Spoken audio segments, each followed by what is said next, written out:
Good evening, I'm Prasad Michael and this is KiniNews. Can you believe it, after more than 2 weeks under a total lockdown, and this is on top of being under a nationwide MCO since May 12 and being placed under a state of emergency since January, daily COVID-19 cases in Malaysia are back at over 6,000 cases.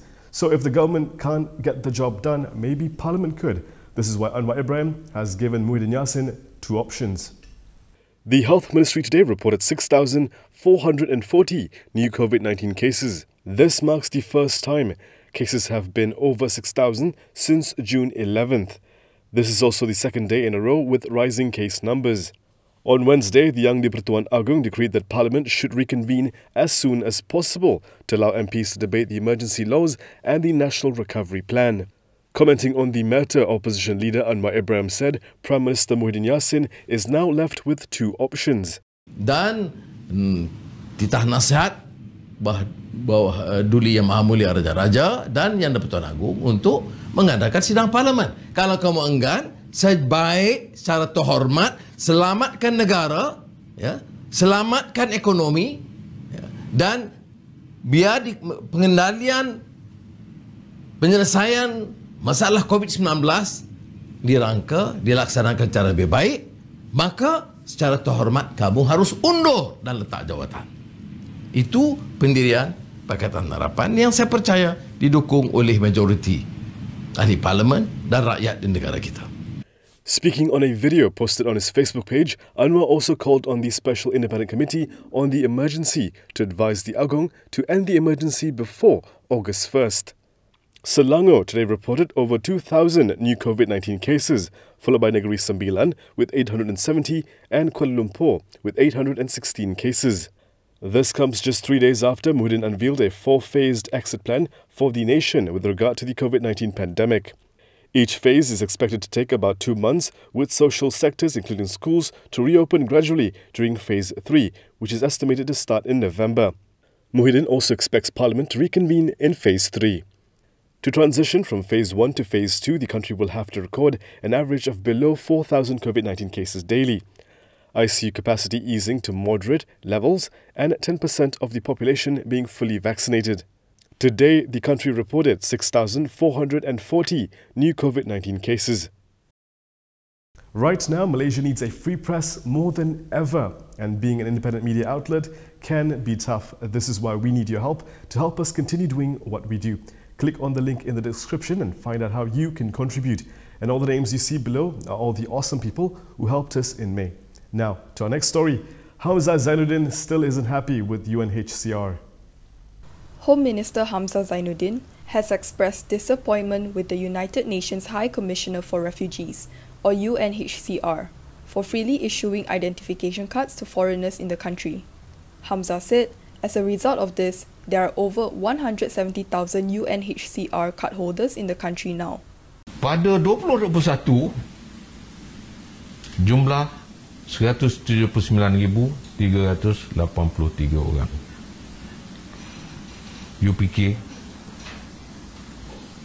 senang-senang dia bagi orang. Ha? Oh, kau boleh duduk kat Malaysia lah, aku dah bagi kau kad UNHCR. Apa punya kerja ni? Okay? Lepas tu nak marah pula dengan saya kerana tak boleh pergi dekat depo tahanan kita. Why? Engkau ada kuasa ke nak bagi kad UNHCR? Engkau tak ada kuasa. Previously, the Home Minister asked the UNHCR for data on its cardholders so that they could be included in the COVID-19 vaccination program. However, the UNHCR said it was willing to share details of its cardholders only on the assurance that the refugees will not be arrested. I have to work with Wisma Putra closely with Wisma Putra dan juga dengan United Nations CR ini untuk memastikan kita mencari satu penyelesaian supaya dia tidak mudah dengan sewenang-wenangnya mengeluarkan kad UNHCR. And kita negara yang berdaulat, as I mentioned just now. As a sovereign country, I think we have got our rights dengan undang-undang kita yang ada. And it is only fair for us to take any action against those people yang melakukan kesalahan. And undang-undang kita jelas. Sepatutnya everyone should just work together nak memastikan bahawa kita mahu melihat negara ini bukan saja aman tapi juga tidak ada masalah sosial. We have got a lot more other problems to face in this our own country. PAS continues to defend the PN government's timeline for Parliament to reconvene. Today, it's the turn of the party's Deputy President. PAS Deputy President Tuan Ibrahim Tuan Man believes that the young di-Pertuan Agong's opinion that Parliament should reconvene as soon as possible is in line with the federal government's efforts. In a statement, the Environment and Water Minister said, quote, PAS holds high His Majesty's view that the government should reconvene Parliament immediately, hasten vaccination, and the importance of a stable and solid government functioning effectively to combat COVID-19 and heal the economy. This, according to Tuan Ibrahim, is in line with the steps taken by the Pakatan national government. Earlier today, the palace posted a message on Facebook which put in bold the King's view that Parliament should convene as soon as possible. The post, which gained almost 3,000 shares, has since been deleted. This led to a heated debate on the interpretations of the King's views, whereby Pakatan national critics argued it meant Parliament should reconvene as quickly as possible. Former Prime Minister Najib Abdul Razak also remarked in a separate post that this appeared to be a hint from the palace. His post has also been deleted. However, de facto PAS Law Minister Taqiyuddin Hassan contended that the reopening of Parliament in September fulfilled the King's wishes. With most Malaysians still waiting to get their vaccine shots, a couple tried to cash in on the huge demand by offering to sell it online. Two local individuals suspected of offering and selling COVID-19 vaccine packages online have been arrested by the police yesterday. According to Bernama, Bukit Aman Commercial Crime Investigation Department Director Muhammad Kamaruddin Muhammadin said the police arrested a man and a woman in their late 20s after a police report was lodged by a medical officer regarding the matter on Monday. He said the two suspects were found offering COVID-19 vaccine packages at 450 ringgit for locals and 800 ringgit for foreigners. In a statement, he said the activity was carried out through Facebook and phone calls where interested customers were told that they would be registered into the Selangor COVID-19 vaccination program through the Selangor application. He added that interested buyers were allegedly placed on a waiting list and will only have to pay after their names were listed as vaccine recipients through the application. Police investigation found that about 30 individuals had contacted the suspects regarding the vaccine package, with 10% of them expressing interest in buying the package offered. Kamaruddin has urged the public to be aware of the vaccination initiatives implemented by the government and to report any fraudulent sale of COVID-19 vaccines to the police.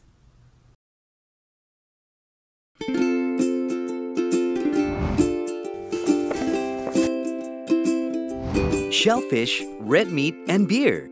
If you love indulging in these foods, you may end up with high uric acid level in your blood. These foods consist high level of purine, a substance that will eventually break down into uric acid and be excreted through our urine. It is recommended that the amount of dietary purines should be kept between 600 to 1,000 milligrams per day. Having too much uric acid in your blood can cause attacks of gout. It can also cause kidney stones and blockage in the kidney. The crystallization of the excessive uric acid in your blood can be eased by reducing purine-rich food to only 100 to 150 milligrams daily, maintaining a healthy lifestyle, and consuming urinary alkalinizer like Ural. It consists of sodium bicarbonate, citric acid, and sodium citrate that increases the urinary pH and solubility of uric acid to prevent crystallization.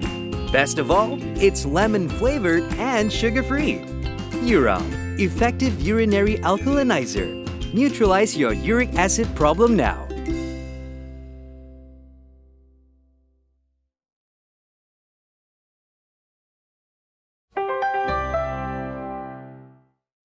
Graphic designer Fahmi Reza is no stranger to having police reports lodged against him, and now there is another for his latest work on Perak Menteri Besar Sarani Muhammad.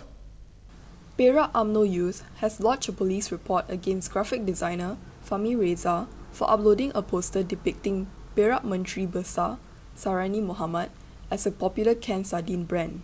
Perak UMNO Youth Chief Muhammad Arif Abdul Majid described the poster uploaded on Facebook and Twitter as slanderous and a deliberate attempt to incite hate towards the Perak Menteri Besar. The report was lodged at the Kuala Kangsar District Police Headquarters at 4:15 p.m. on Thursday. According to Arif, the poster was uploaded by Fahmi with the caption, "We have fed you with sardine, don't itch for chicken." He said, this included allegations that the Perak Menteri Besar was being arrogant in the issue of providing mobile phones to poor students in Perak. He said, to be sure, he referred to a video clip on the Perak Menteri Besar's official Facebook site and found the phrase used is different from the poster uploaded by Fahmi. Arif said, based on the video of Sarani's press conference, he found that the Perak Menteri Besar only gave an analogy on the contribution of mobile phones by YTL Foundation to the Perak government for poor students. He added that it is clear the poster uploaded by Fahmi Reza was slanderous and was deliberately made to incite hate. And that is all for me today. For more stories, you can go to KiniTV.com. You can also follow us on Instagram, Twitter, YouTube and Facebook for the latest news updates. If you'd like to support independent media, do consider subscribing to MalaysiaKini.com. I'm Prasad. Thanks for watching.